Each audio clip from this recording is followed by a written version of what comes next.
Hi everyone, Miss Clingan here. I've missed you all so much and I'm feeling much better now. Thank you for being so patient and waiting for me. I hope you've been enjoying the books that I've previously read on YouTube or on Facebook and listening to them with your grown-ups or carers. Today I'm here to read a long book, but don't worry, I won't read it all in one go. We'll divide it up into maybe 10 or 12 pages per video. So you have to tune in every day to make sure you see the next part. The book we're reading is The Twits by Roald Dahl, and the version I've got is illustrated by Quentin Blake. I love these books, and the books that I've got at the moment that are all by Roald Dahl, as you can see behind me, they are borrowed from my younger sister because they are one of her favourite authors and they're all of her favourite books. So I've got to be really careful with them. Let's have a read then of The Twits. Hope you enjoy it.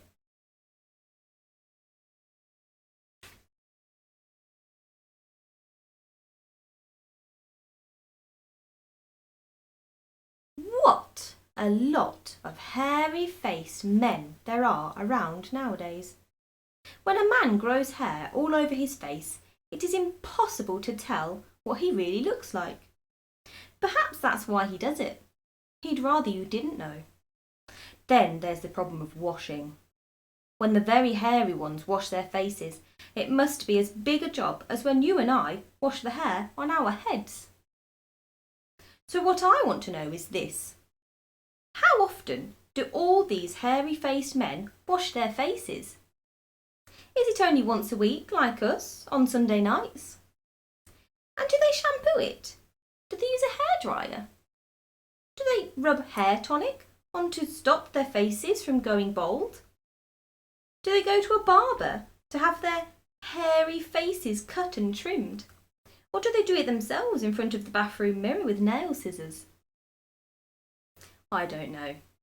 But next time you see a man with a hairy face, which will probably be as soon as you step out onto the street, maybe you will look at him more closely and start wondering about some of these things.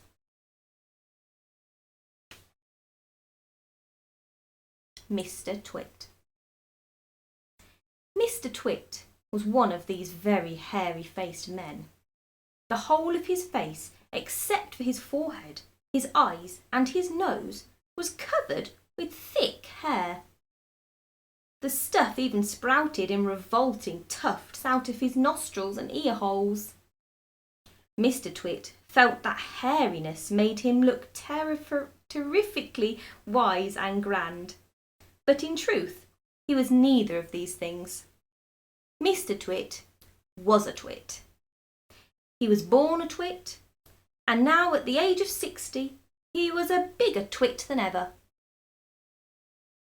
The hair on Mr. Twit's face didn't grow smooth and matted as it does on most hairy-faced men. It grew in spikes that stuck out straight like the bristles of a nail brush. And how often did Mr. Twit wash his bristly nail brushy face of his? The answer is never. Not even on Sundays. He hadn't washed it for years. Ugh. Dirty beards. As you know, an ordinary unhairy face like yours or mine simply gets a bit smudgy if it is not washed often enough. And there's nothing so awful about that. But a hairy face is a very different matter. Things cling to hairs, especially food. Things like gravy go right in among the hairs and stay there. You and I can wipe our smooth faces with a flannel, and we quickly look more or less all right again. But the hairy man cannot do that. We can also, if we are careful, eat our meals without spreading food all over our faces. But not so the hairy man. Watch carefully next time you see a hairy man eating his lunch, and you will notice that even if he opens his mouth very wide, it is impossible for him to get a spoonful of beef stew or ice cream and chocolate sauce into it without leaving some of it on the hairs. Mr. Twit didn't even bother to open his mouth wide when he ate. As a result, and because he never washed, there were always hundreds of bits of old breakfasts and lunches and suppers sticking to the hairs around his face. They weren't big bits, mind you, because he used to wipe off those with the back of his hand or on his sleeve while he was eating. But if you looked closely, not that you'd ever want to, you would see tiny little specks of dried up scrambled eggs stuck to the hairs, and spinach and tomato ketchup and fish fingers and minced chicken livers and all the other disgusting things Mr. Twit liked to eat. If you looked closer still, hold your noses, ladies and gentlemen, if you peered deep into the moustachy bristles sticking out over his upper lip, you would probably see much larger objects that had escaped the wipe of his hand. Things that had been there for months and months, like a piece of maggoty green cheese, or a mouldy old cornflake, or even the slimy tail of a tinned sardine. Ugh. Because of all this, Mr. Twit never went really hungry. By sticking out his tongue and curling it sideways to explore the hairy jungle around his mouth, he was always able to find a tasty morsel here or there to nibble on. What I am trying to tell you is that Mr. Twit was a foul and smelly old man. He was also an extremely horrid old man, as you will find out in a moment.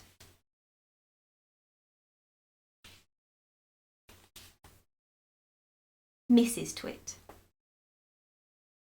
Mrs. Twit was no better than her husband. She did not, of course, have a hairy face. It was a pity she didn't, because that, at any rate, would have hidden some of her fearful ugliness. Take a look at her. Have you ever seen a woman with an uglier face than that? I doubt it. But the funny thing is that Mrs. Twit wasn't born ugly. She'd had quite a nice face when she was young. The ugliness had grown upon her year by year as she got older. Why would that happen? I'll tell you why. If a person has ugly thoughts, it begins to show on the face. And when that person has ugly thoughts every day, every week, every year, the face gets uglier and uglier until it gets so ugly you can hardly bear to look at it. A person who has good thoughts cannot ever be ugly. You can have a wonky nose and a crooked mouth and a double chin and stick out teeth, but if you have good thoughts, they will shine out of your face like sunbeams and you will always look lovely. Nothing shone out of Mrs. Twit's face. In her right hand she carried a walking stick. She used to tell people that this was because she had warts growing on the sole of her feet, and walking was painful. But the real reason she carried a stick was so that she could hit things with it. Things like dogs and cats and small children. And then there was the glass eye. Mrs. Twit had a glass eye that was always looking the other way. The glass eye.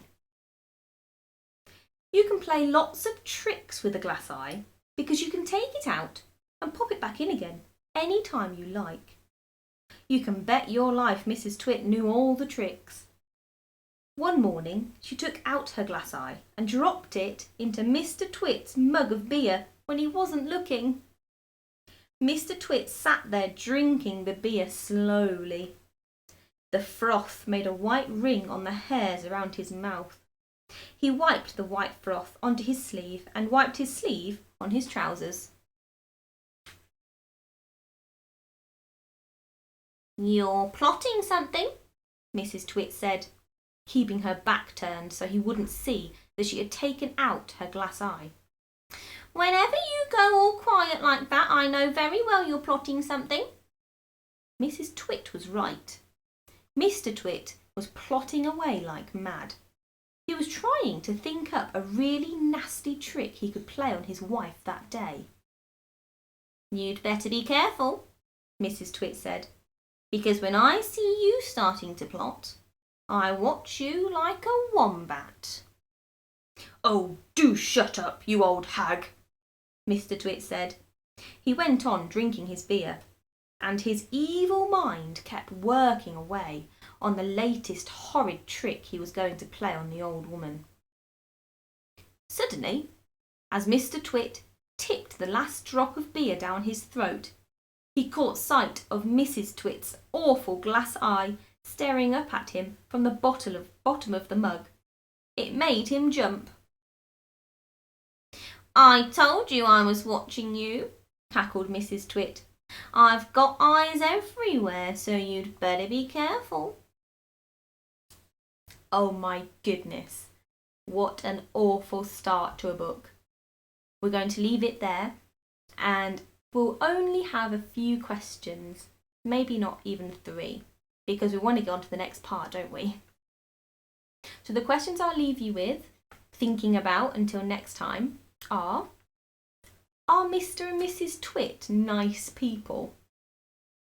Why do you think that? And I want you to think about what might happen next. Were you paying attention? Maybe you'll be able to guess. Join me next time for part 2. And remember everyone, while you're at home with your parents and carers or family and friends, make sure you're staying safe and happy and healthy. And to all of you that are fasting, Ramadan Mubarak. I'll see you next time everyone. Bye.